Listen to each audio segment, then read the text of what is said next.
back in Barcelona and I want to show you some things that I bought and also some birthday gifts. I wanted to buy this for myself and my mom ended up buying it for me for my birthday. On the 11th of June, it was on a Sunday, we went to St. Andrews in the morning and mom got me this cow which has the University of St. Andrews t-shirt. It's a Scottish Highland cow. I saw some of them. They're the most beautiful things ever. I love cows. In case you don't know, I love cows so much. And then I got a matching scarf with my sister Maria, which actually today is her birthday. My sister and I, our birthdays are 3 days apart. I love that it says Edinburgh. This is 100% lamb wool. I didn't bring a scarf to Edinburgh, so I just bought one there. When I went to Edinburgh, I told my entire family, this is the thing that I want to buy. Like, I cannot leave Edinburgh without buying this. It's a crew neck for the University of Edinburgh, established in 1583. I don't have any great clothes. I went with my brother to the gift shop and he told me to buy this one. I told him I don't have anything great. I don't think it's a great idea. I wanted to buy something else, but he kept insisting and I thought, okay, let's just buy the gray one. I can really tell the composition is majorly cotton because it's so soft and it's going to keep me very warm during winter because, you know, it's from Scotland, so they know how to make winter clothes. Then inside is the University of Edinburgh bag that I'm going to use for my journal because I'm going to make a journaling spread for this. I have some other things I want to share. Well, first of all, penguins. These were my everything when I lived in the UK and when I lived in Ireland. Just think it's a core memory that I have in my mind that I used to buy them all the time. So I just love them so much because of that. Because when you think about it, they're nothing that special, but I just love them so much. And I have only one left. And I bought this for myself, kind of like a birthday gift. It's this beautiful illustration. This is me and Betty sleeping. She's with me because she's my baby. My brother got me this, I was going to say chicken, this keychain of a teddy bear playing I don't know how to say this in English, la gaita. And also, fun fact, this tartan pattern was the skirt that I used to wear in Ireland, in my school in Ireland. I wore uniform in Spain and in Ireland and also in the UK, but tartan skirt that I wore in Spain, I saw that pattern everywhere as well with the Irish one. Thank you so much, Jose. We bought this on the Castle of Edinburgh gift shop.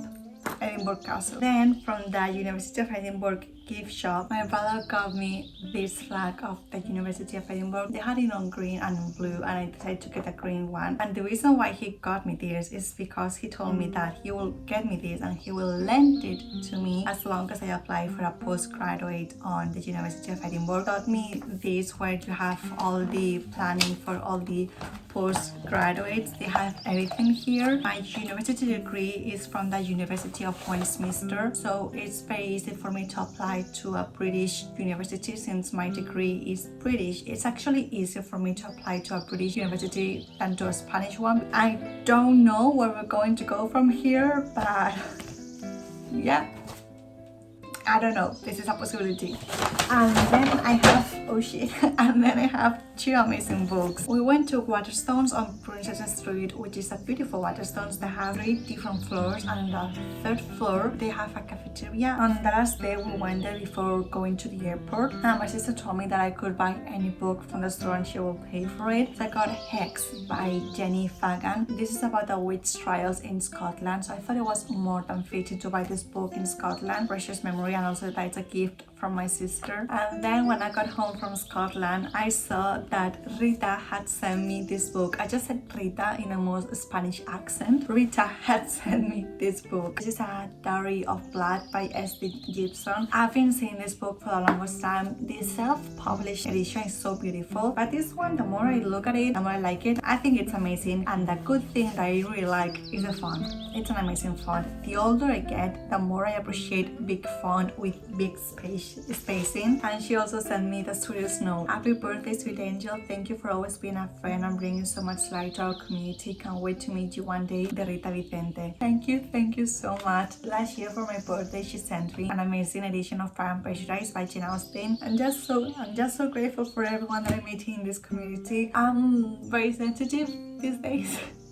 because you know, my dog is sick, I turned 25, you know, things are going on in my life. Then I also cut out the University of St. Andrews gift bag so I can journal with it. Then I have this map of the city of Edinburgh in Spanish. I love keeping the receipts and just the things that I get on the trips I go because I love leaving them on my journal. This is the train ticket of when we went to St. Andrews, and you can see on the date travel that it's my birthday, so that's a good memory. This is for my scar. This is a tram ticket from the airport to the city. This is the University of Edinburgh gift shop. Same with this one. This is a Greg's receipt, which you know, Greg's, it's a national monument. This is a Scots kitchen receipt, which I like because on the first day when we arrived there, we had lunch around 3:30, 4 p.m.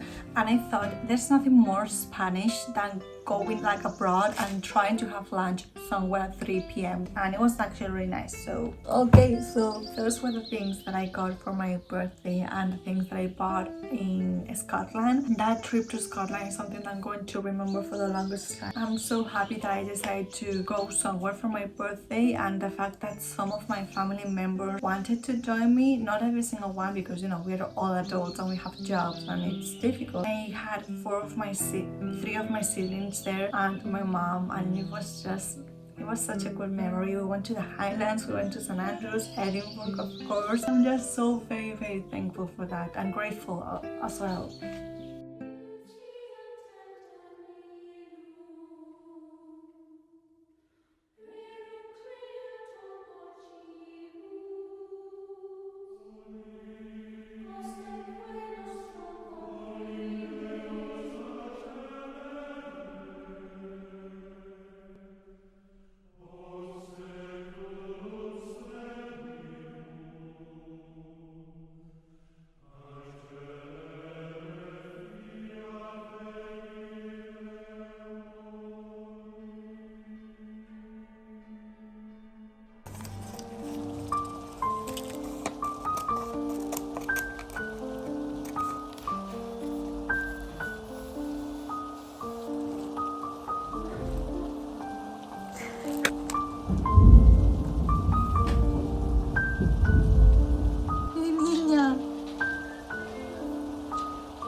¿Quieres ir de paseo?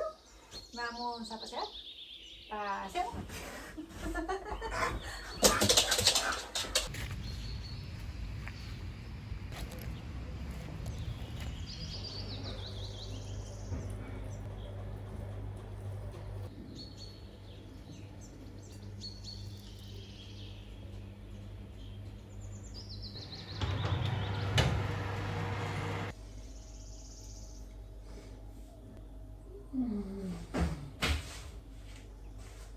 So tired.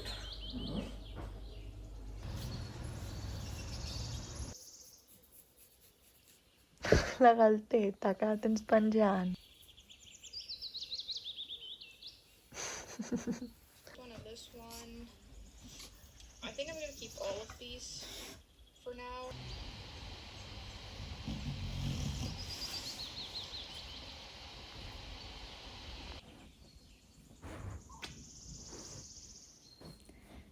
¿Qué pasa?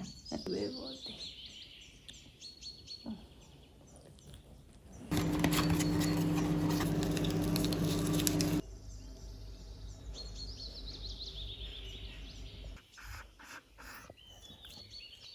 Good morning. Uy, buenos días, Betty. Good morning, everyone. I have some life updates. I just woke up. I'm having my morning tea and this past week has been a nightmare. So last weekend I went to Scotland for my birthday with some of my family members. I had planned this trip since honestly last year, because during my birthday last year I had COVID and it's sad obviously, but I was lucky enough to be able to be with Betty and my mom during that time. Birthdays have always been something very difficult for me, so this year I just decided to go somewhere. Thankfully some of my family members came with me, so I wasn't alone, and it was amazing. Like honestly, I had such a great time. But before that, on the last weekend of May, I found a big mass on Betty's leg. Lump mass. I don't really know like the correct translation to English, but it was bad. Like I was immediately scared and I was like, nope, this is not happening to me. Nope. So we went to the vet and the vet immediately was like, okay, this is wrong, like this is not good. And I was immediately very stressed about it. Like I was thankful that he didn't lie to me and he was like just saying the worst thing that happened. I'm an anxious person, like I always imagine the worst scenario, and this is Betty, like she's my everything, like nothing can happen to her, you know? So they told us that the surgery was going to be intrusive and dangerous since the lump, the mass, was in a difficult position to operate. Talked to my mom's friend who's also a vet. She was actually Betty's vet before she moved clinics. The only time she had available was on Sunday evening, and it was on my birthday, like the day of my birthday. I was in Scotland, so my brother took her.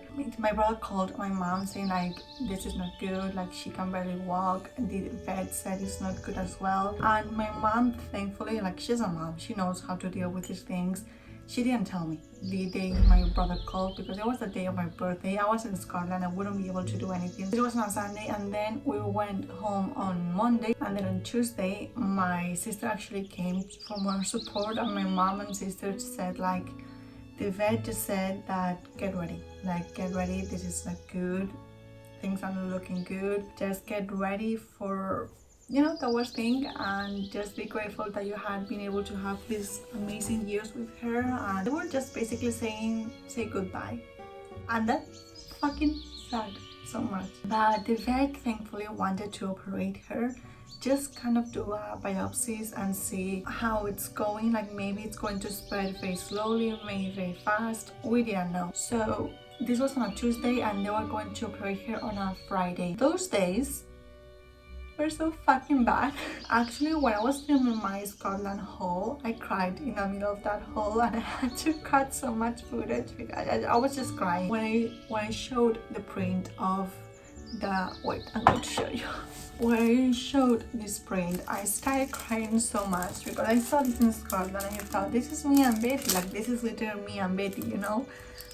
And I just started thinking of the worst things. And so on Friday, she was going to have the surgery around 2 p.m. but the vet told me to drop her off around 9 a.m. so she wouldn't be too anxious. Betty is such a good dog, and I'm not like saying this because she's my dog. She's literally such a good dog, very well behaved. She's very calm when she needs to be calm. I'm not saying this because I trained her. This is her natural self, like she came home being like that. When we adopted her, like from the very beginning, I knew she was going to be a good dog.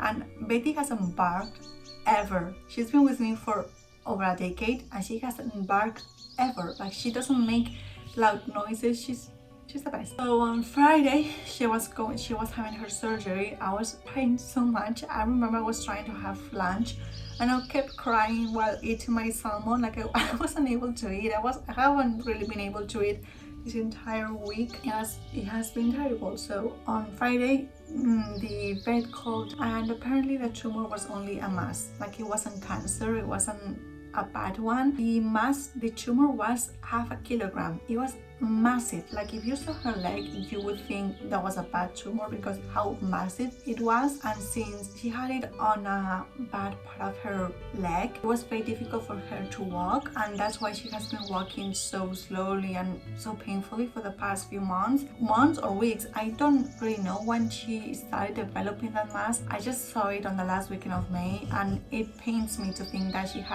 has had it for longer. So you can imagine how relieved and how much I started crying on Friday, because I was like, everyone told me think of the worst, like just be prepared. And in my mind I kept thinking, I'm not going to start being prepared because everything is going to go correctly. Like I kept telling everyone, no, like it's going to be fine, don't worry. And my mom, every single time I told her like it's going to be fine, don't worry, she kept looking at me like, okay, like I'm not going to tell her anything. But my mom was actually very worried for me. My mom kept thinking, this poor girl doesn't know how to adjust. The vet told us that her recovery was going to be painful and a little bit slow, but thankfully she has been in a good mood. Today when we woke up, she was very sleepy and with a lot of low energy. Around this time I'm usually taking her on a walk, and right now she's sleeping and she usually wakes up and just wants to go on a walk. I don't know, we shall see. I don't want to push her. She still has her stitching and it's only been 2.5 days since her surgery, so I don't want to push her. I'm just going to, you know, take it slow. She has to do a lot of recovery for 15 days, and then at the end of the month they're going to take her stitching out, and she will be very, very happy. She's on her meds as well for the next, I think there's only 4 days left of her meds. Yes, I know she has to wear her cone for the stitching. When I'm at home with her, I don't force her to wear it because if she starts licking herself, I just tell her to stop and she listens to me because she's such a good dog. But whenever I go outside, I do put on her cone, which she hates, but she doesn't complain, like she doesn't take it off. She also has been bleeding a lot, so I hope it doesn't bother her too much. This is the update for now. At the end of the month in another video I will do another update. I always talk about Betty in every single one of my videos, so you know we're going to have an update. This video has been all over the place. It's because for the past month, like the entire month of June so far, I've just been a mess of emotions. I've been crying so much. I was just in a bad mood, like I wasn't thinking correctly. Thank you so much for watching this video, and we will see you very, very soon. Bye.